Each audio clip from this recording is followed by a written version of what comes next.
नमस्कार, बहुत स्वागत है आपका सितारों की चाल में। मैं हूं आपके साथ नेहा श्रीवास्तव। इस कार्यक्रम में हम आपको बताएंगे कैसा बीतेगा आपका आज का दिन और जानेंगे आज के विषय के बारे में। और मेरे साथ इस समय भोपाल से जुड़ चुके हैं ज्योतिष आचार्य पंडित अरविंद तिवारी जी। पंडित जी, बहुत बहुत स्वागत है आपका। तो चलिए इस कार्यक्रम की शुरुआत कर लेते हैं।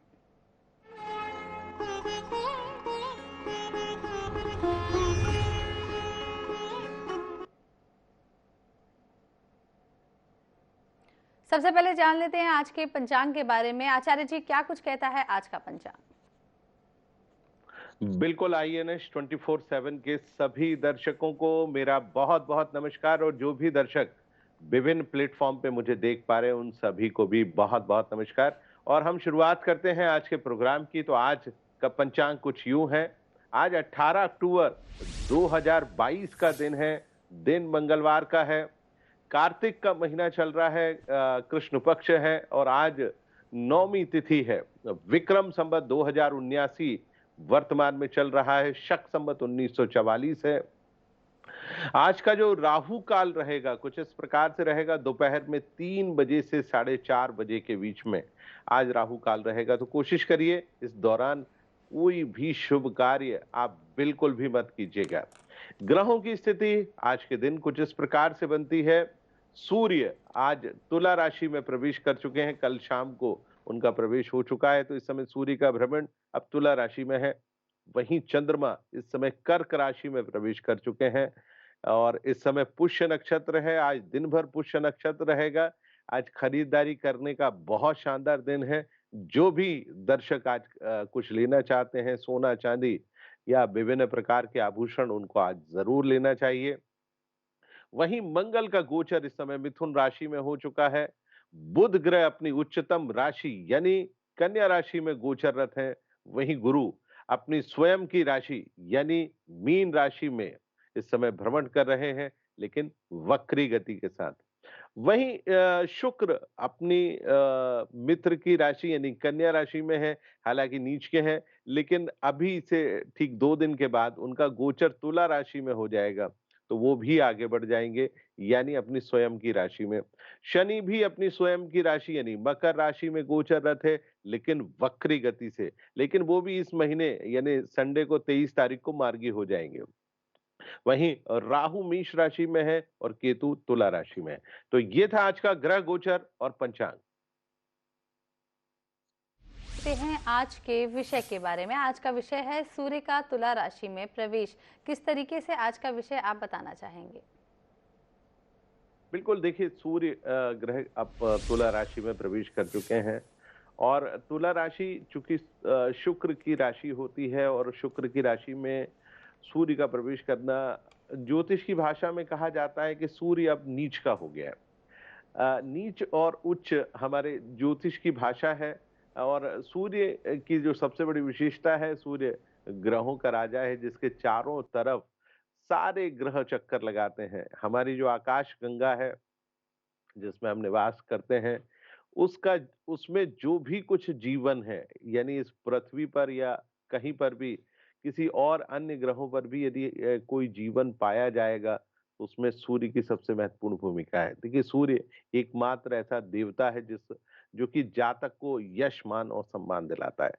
सूर्य को लेकर एक छोटी सी कहानी हमारे दर्शकों को बताना चाहूंगा। बहुत पुरानी घटना है, चूंकि अकबर से जुड़ी हुई घटना है। कि सूर्य किस प्रकार से जातक के जीवन को आगे बढ़ा देता है। बहुत पुरानी बात है, तराइन की लड़ाई में जब अकबर और हेमू की लड़ाई हुई थी जिसमें अकबर जीते थे और उन्होंने अपने दरबार को बुलाया था। बहुत कम आयु थी उनकी, 14 साल का उनका आयु थी। और उन्होंने बहुत सारे आलिम फाजलों को बुलाया और उन्होंने कहा कि क्या कारण है कि हिंदुस्तान में सूर्य ग्रह की भूमिका सबसे ज्यादा महत्वपूर्ण है। जो लोग सूर्य की पूजा अर्चना करते हैं वो अपने जीवन में बहुत आगे बढ़ते हैं। उन्होंने उनका नाम था बदरुद्दीन मोहम्मद अकबर, जो जिसको उन्होंने बढ़ाकर माने नाम को परिवर्तित किया और अपने नाम को उन्होंने जलालुद्दीन मोहम्मद अकबर किया। जलालुद्दीन का मतलब होता है सूर्य के समान तेजस्वी। तो आप देखिए कि सूर्य की महत्ता को चाहे वो कोई भी क्यों ना हो, सभी ने स्वीकार किया है।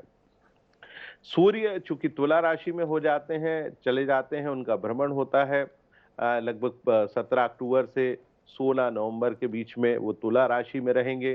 सूर्य को कहा जाता है कि सूर्य नीच के हो गए यानी कमजोर हो गए। उसके पीछे आप ऐसे समझिए कि सूर्य अब भारत देश से काफी दूर चले गए हैं, यानी पृथ्वी से उनकी दूरी बढ़ गई है। तो सूर्य का जो प्रभाव होना चाहिए वो प्रभाव में कहीं ना कहीं कमी आती है, और यही कारण है कि अब आपको ठंड का एहसास होगा, यानी गर्मी यानी से आपको निजात मिलेगी और सूर्य बेहतर होंगे। अब ग्रह गोचर के हिसाब से हम हमेशा बात करते हैं कि इसका देश दुनिया पर क्या पड़ेगा। देखिए, भारतवर्ष की कुंडली को सबसे पहले लेकर आते हैं। भारतवर्ष की कुंडली जैसा हम सभी जानते हैं 15 अगस्त 1947 को भारत आजाद हुआ, मध्य रात्रि लगभग 12:30 बजे।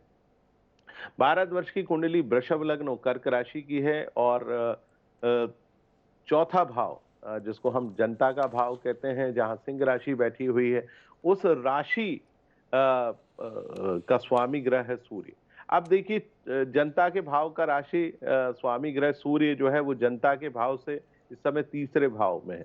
तो इस समय जनता की स्थिति काफी बेहतर होती है, और आप देखेंगे जब सूर्य तुला राशि में होता है तभी हमारे यहाँ दीपोत्सव यानी दीपावली का पर्व भी मनाया जाएगा, जो कि 24 या 25 तारीख को होगा। अलग अलग पंचांगों में अलग अलग तिथियों के अनुसार दीपोत्सव का पर्व मनाया जाता है, क्योंकि माता लक्ष्मी का जन्म हुआ था, तुला राशि में वो पैदा हुई थी।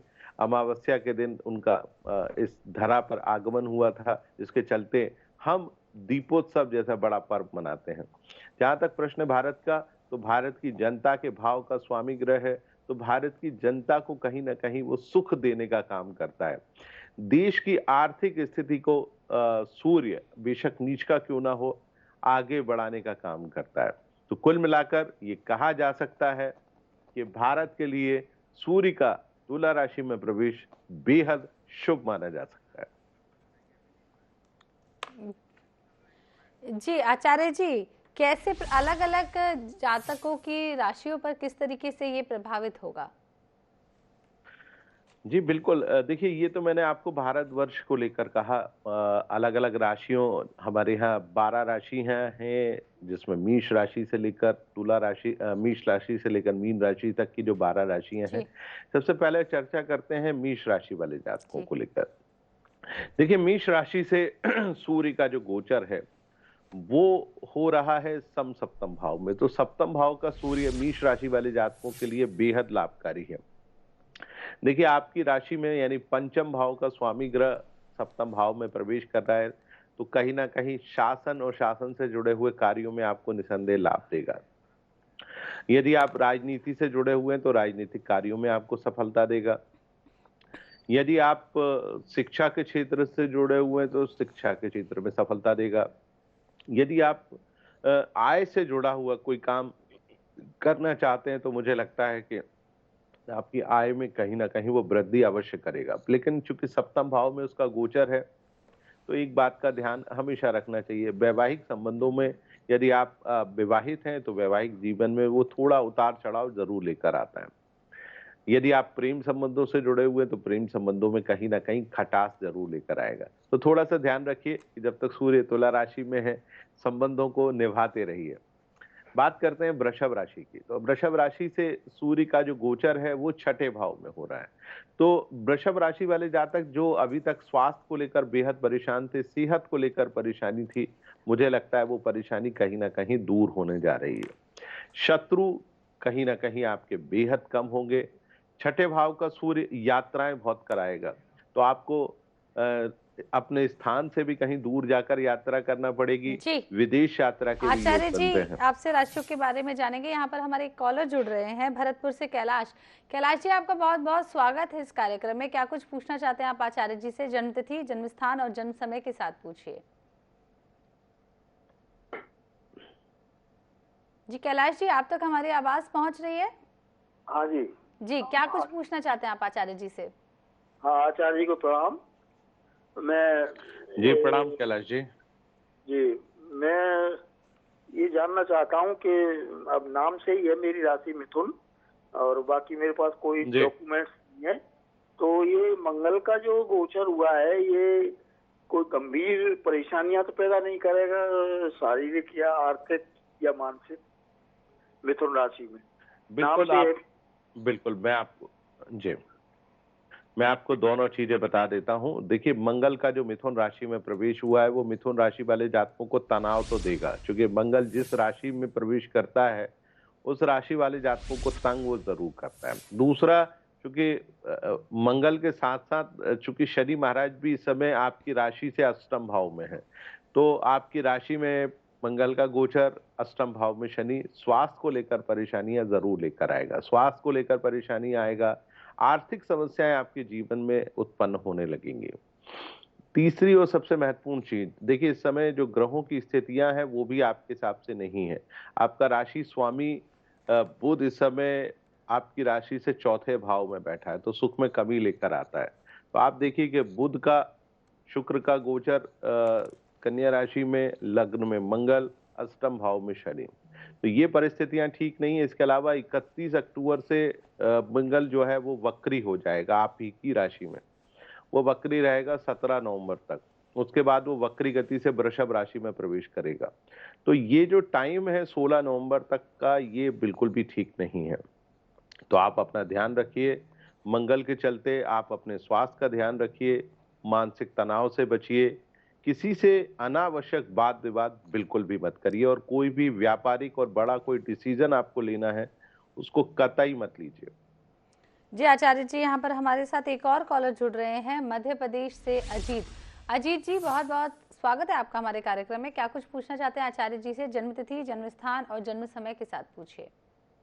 गुरुजी चरण स्पर्श जी जी, प्रसन्न रहिए।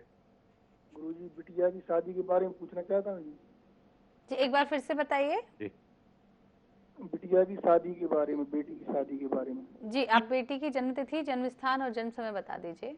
जी, बिटिया की जन्म तिथि है जी 24 मई 1999। जी, समय बताइए। सुबह 5 बजे का जन्म है जी, नरसिंहपुर मध्य प्रदेश। बिटिया के विवाह को लेकर आपका प्रश्न है? जी गुरुजी, कब तक होगी चलिए, शादी? आपकी बिटिया की जी, मैं आपके प्रश्न का उत्तर देता हूं। आप बिटिया की कुंडली कुछ इस प्रकार से बनती है। वृषभ लग्न और सिंह राशि की जन्म कुंडली है। बिटिया का जन्म उत्तर फाल्गुनी नक्षत्र के पहले चरण में हुआ है। अजीत भाई, इस समय जो विंशोत्तरी महादशा चल रही है वो राहु की महादशा चल रही है। राहु में राहु का प्रत्यांतर चलेगा अजीत भाई अगले साल 26/11/2023 तक। जैसा आपने बताया कि बिटिया का विवाह कब होगा, तो मैं आपको सलाह दूंगा कि आप 2024 में यदि विवाह करेंगे तो वो बहुत ज्यादा बेहतर रहेगा, क्योंकि उस समय राहु में बृहस्पति का अंतर चलेगा जो कि 3 साल तक चलेगा, और उन 3 सालों में बिटिया का विवाह होगा। लेकिन 2 चीजों का ध्यान रखिए, चूंकि बिटिया की कुंडली में शनि महाराज जो है वो नीच के हैं। नीच का मतलब होता है मेष राशि में 12वें भाव में बैठे हैं। तो कुंडली जरूर मिलाकर विवाह करिएगा, क्योंकि शनि की जो दृष्टि है हालांकि वैवाहिक जीवन या सप्तम भाव पर नहीं पड़ती है, परंतु फिर भी इस प्रकार की कुंडलियों में बहुत ज्यादा उतार चढ़ाव देखा जाता है। तो कुंडली मिलाकर विवाह करेंगे तो मुझे लगता है अजीत जी, बिटिया का विवाह बहुत बेहतर अवश्य होगा। जी आचार्य जी, एक बार फिर से हम अपने विषय की ओर बढ़ लेते हैं और जो बची हुई राशियों पर प्रभाव पड़ने वाला है उसके बारे में जान लेते हैं। बिल्कुल, मैंने आपको बताया जैसे कि वृषभ राशि वाले जातकों के लिए तुला राशि में सूर्य बेहद शानदार रहेगा। वहीं मिथुन राशि वाले जातकों के लिए सूर्य का गोचर चूंकि पंचम भाव में हो रहा है, उनके लिए भी ठीक रहेगा, लेकिन संतान को लेकर कष्ट हो सकता है, शासकीय अशासकीय कार्यों में बाधाएं उत्पन्न हो सकती हैं। वहीं कर्क राशि वाले जातकों के लिए सूर्य का गोचर बिल्कुल भी ठीक नहीं है, चूंकि चौथे भाव में हो रहा है। स्वास्थ्य में परेशानी होगी, मानसिक तनाव होगा, सुख में कमी आ सकती है, प्रॉपर्टी और शेयर मार्केट में नुकसान हो सकता है। वहीं सिंह राशि वाले जातकों के लिए सूर्य का गोचर बेहद शानदार है, क्योंकि राशि स्वामी पराक्रम भाव में जा रहा है। मित्रों परिजनों से लाभ होगा, भाग्य में बढ़ोतरी होगी, कहीं ना कहीं कार्य क्षेत्र में लाभ की स्थिति अवश्य बनेगी। वहीं कन्या राशि वाले जातकों के लिए तुला राशि में सूर्य का गोचर ठीक नहीं, क्योंकि द्वितीय भाव में हो रहा है। घर परिवार को लेकर तनाव की स्थिति रह सकती है, धन संबंधी परेशानियां आपके जीवन में उत्पन्न हो सकती हैं। वहीं तुला राशि में चूंकि ये सूर्य का प्रवेश हो रहा है, तो तुला राशि वाले जातकों के लिए कतई ठीक नहीं है। 1 महीने तक मानसिक तनाव में वृद्धि होगी, कामकाज उतना बेहतर नहीं रहेगा जितनी की आप अपेक्षा कर रहे हैं। वहीं वृश्चिक राशि वाले जातकों से सूर्य का गोचर 12वें भाव में है, तो कार्य क्षेत्र को लेकर परेशानी आ सकती है। जीवन में संतान और माता-पिता को लेकर भी थोड़ा कष्ट हो सकता है, तो ध्यान रखें। वहीं धनु राशि वाले जातकों के लिए तुला राशि में सूर्य का गोचर बेहद शानदार है। आय में वृद्धि होगी, भाग्य में बढ़ोतरी होगी और धर्म कर्म में आस्था भी आपकी बढ़ सकती है। वहीं मकर राशि वाले जातकों के लिए सूर्य का तुला राशि में गोचर सामान्य रहेगा, चूंकि कार्य क्षेत्र में गोचर कर रहा है, इसलिए कामकाज में उन्नति तो देगा, परंतु उतनी नहीं देगा जितनी की आप अपेक्षा कर रहे हैं। माता को लेकर कष्ट हो सकता है। प्रॉपर्टी और शेयर मार्केट में उतार चढ़ाव की स्थिति बनी रहेगी। वहीं कुंभ राशि वाले जातकों के लिए तुला में सूर्य का गोचर सामान्य फलकारी रहेगा। भाग्य में उन्नति हो सकती है, कामकाज आपका बेहतर अवश्य साबित होगा। वहीं मीन राशि वाले जातकों के लिए तुला राशि में सूर्य का गोचर कतई ठीक नहीं है। स्वास्थ्य का ध्यान रखें, वाहन सावधानी से चलाएं, मन अशांत रहेगा और धन को लेकर आपको बेहद परेशानियां अवश्य होंगी। जी आचार्य जी, अब बात कर लेते हैं आज की दैनिक राशि के बारे में। बिल्कुल नेहा जी, हम शुरुआत करते हैं मेष राशि से। और मेष राशि वाले जातकों का दिन आज थोड़ा सा सामान्य बना हुआ है। चूंकि सूर्य का गोचर बेहतर हुआ है तो कार्य क्षेत्र बेहद शानदार रहेगा, लाभकारी स्थिति बनी रहेगी, मन बेहद प्रसन्न बना रहेगा और शासन और शासन से जुड़ा हुआ कोई काम आज आप करने जा रहे हैं तो अवश्य लाभ होगा। लेकिन आपको एक और खुशखबरी है कि कहीं से अचानक धन प्राप्ति के योग भी बन रहे हैं। तो कुल मिलाकर आज मेष राशि वाले जातकों का दिन बेहद शानदार है। अगली राशि की बात करते हैं जो कि वृषभ राशि है। वृषभ राशि वाले जातकों का दिन पूरी तरह से आपके पक्ष में है। मन प्रसन्न बना रहेगा, कामकाज की स्थिति बढ़िया रहेगी, लोग आपकी तारीफ करेंगे, यात्रा होने के योग बने हुए हैं। अगली राशि यानी मिथुन की बात करते हैं तो मिथुन राशि वाले जातकों का समय आज से सामान्य हो रहा है। तनाव में कमी होगी, मन प्रसन्न रहेगा, जो भी आप काम करेंगे उसमें आज आपको सफलता अवश्य प्राप्त होगी। अगली राशि की चर्चा करते हैं जो कि कर्क राशि है। कर्क राशि वाले जातकों का समय आज ठीक नहीं है, मन अशांत रहेगा, लोग आपकी उतनी प्रशंसा नहीं करेंगे जितनी की होना चाहिए। कामकाज को लेकर स्थिति बेहतर नहीं रहेगी। यदि आप प्रेम संबंधों से जुड़े हुए हैं तो प्रेम संबंधों में कहीं ना कहीं तनाव की स्थिति बन सकती है। अगली राशि यानी सिंह राशि की बात करते हैं तो सिंह राशि वाले जातकों का समय अभी भी आपके पक्ष का बना हुआ है। कामकाज बेहतर रहेगा, मन प्रसन्न बना रहेगा और लोग आपके कार्यों की प्रशंसा करेंगे। मित्रों परिजनों से आपको भरपूर लाभ होगा। प्रेम संबंधों में अनुकूलता बनी रहेगी। अगली राशि की हम चर्चा करते हैं जो कि कन्या राशि है। कन्या राशि वाले जातकों का समय बहुत बढ़िया बना हुआ है। ग्रह पूरी तरह से आपकी मदद करेंगे, लोग आपके द्वारा किए गए कार्यों की प्रशंसा करेंगे। कुल मिलाकर दिन बेहद शानदार है। प्रेम संबंधों और वैवाहिक संबंधों के लिए दिन बेहद अनुकूल बना हुआ है। अगली राशि यानी तुला राशि की बात करते हैं तो तुला राशि वाले जातकों का समय आज से सामान्य हो रहा है। कामकाज में आ रही बाधाएं दूर होंगी, मन प्रसन्न रहेगा। शेयर मार्केट, प्रॉपर्टी इत्यादि कार्यों में आपको सफलता प्राप्त हो सकती है। माता और संतान से जुड़ी हुई समस्या भी दूर होने की पूरी संभावना है। अगली राशि यानी वृश्चिक राशि की बात करते हैं। वृश्चिक राशि वाले जातकों का समय आज से सामान्य हो गया है, परंतु अभी भी किसी से अनावश्यक वाद विवाद बिल्कुल मत करिए। कामकाज की स्थिति काफी बेहतर अवश्य रहेगी, परंतु जरूरी कामकाज 1-2 दिन के बाद आप जरूर करिएगा। अगली राशि यानी धनु राशि की बात करते हैं तो धनु राशि वाले जातकों का समय आज बेहद साधारण है। घरेलू परेशानियां आपको तंग करेंगी, लोग आपके कार्यों की आलोचना करेंगे, अनावश्यक परेशानियां आज आपके जीवन में उत्पन्न होने वाली हैं। तो थोड़ा ध्यान रखें, मन को शांत रखें, प्रेम संबंधों से बचने की कोशिश करें। अगली राशि यानी मकर राशि की हम बात करते हैं तो मकर राशि वाले जातकों का समय अभी भी बेहद शानदार बना हुआ है। इसका भरपूर तरीके से लाभ उठाकर आप अपने कार्यों को बेहतर तरीके से करने की कोशिश करेंगे तो निसंदेह आपको लाभ की प्राप्ति अवश्य होगी। लेकिन सलाह यही है कि जितने जरूरी कामकाज है उनको 1-2 दिन में अवश्य कर लें। अगली राशि यानी कुंभ राशि की बात करते हैं। कुंभ राशि वाले जातकों का समय भी बढ़िया बना हुआ है। तनाव और परेशानियों से मुक्ति मिलेगी, कामकाज की स्थिति काफी बेहतर रहेगी। कुल मिलाकर एक बढ़िया समय है, इसका भरपूर तरीके से लाभ उठाकर अपने आवश्यक कार्यों को तेजी से कर लें। अंतिम और मीन राशि की हम बात करते हैं। मीन राशि वाले जातकों का समय आज कमजोर सा बना हुआ है। देखिए, अनावश्यक तनाव और परेशानियां लगातार आपके जीवन में चल रही हैं, उनसे आप बचने की कोशिश करें। जरूरी कामकाज को पूरी तरह से टाल दें, प्रेम संबंधों से बचने की कोशिश करें। यदि आप विवाहित हैं तो अपने पार्टनर से बहुत बेहतर तरीके से आप व्यवहार करेंगे तो आज का दिन काफी बेहतर अवश्य बनेगा। जी आचार्य जी, आपका बहुत बहुत धन्यवाद हमारे साथ जुड़ने के लिए और दर्शकों को इतनी महत्वपूर्ण जानकारी देने के लिए। फिलहाल इस बुलेटिन में इतना ही। सितारों की चाल में इतना ही। देखते रहिए IANS 24/7। नमस्कार।